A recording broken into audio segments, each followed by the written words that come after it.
spokesperson on disability issues and equality to respond.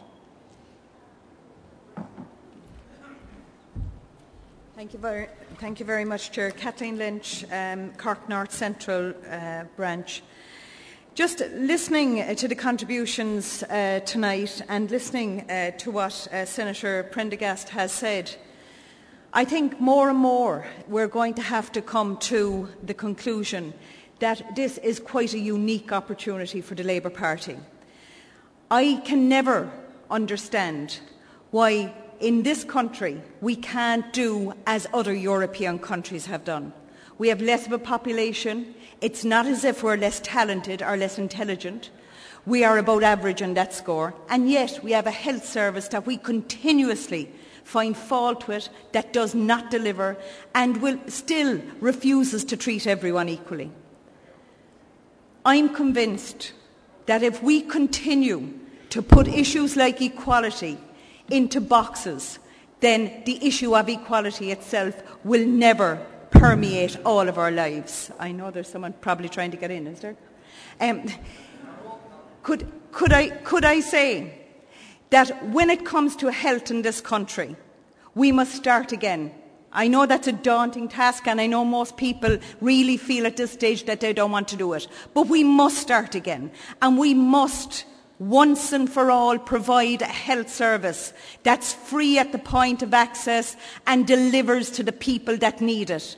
And we cannot continue into the future to provide a two-tier health service that delivers in the one instance to people who sometimes really don't need a service, but because they can pay for it, it's available. And on the other hand, we have an entire section of the community who do need a health service and need it urgently, but cannot get it because they can't pay for it. And I am sick and tired of hearing stories like, well, you know, if you had the money, if you had the VHI, if you had Bupa, then yes, you could have that service within a very short period of time. But because you don't have private health insurance and because you don't have the money to pay for it, then you're going to have to wait. And it cuts right across the board. And as for the Fair Deal scheme, myself, Jan O'Sullivan and Phil Prendergast in committee continuously said that the notion that you would treat people because of their age differently from the rest of the population is a scandal. It is a scandal, and we should ensure that it doesn't happen again.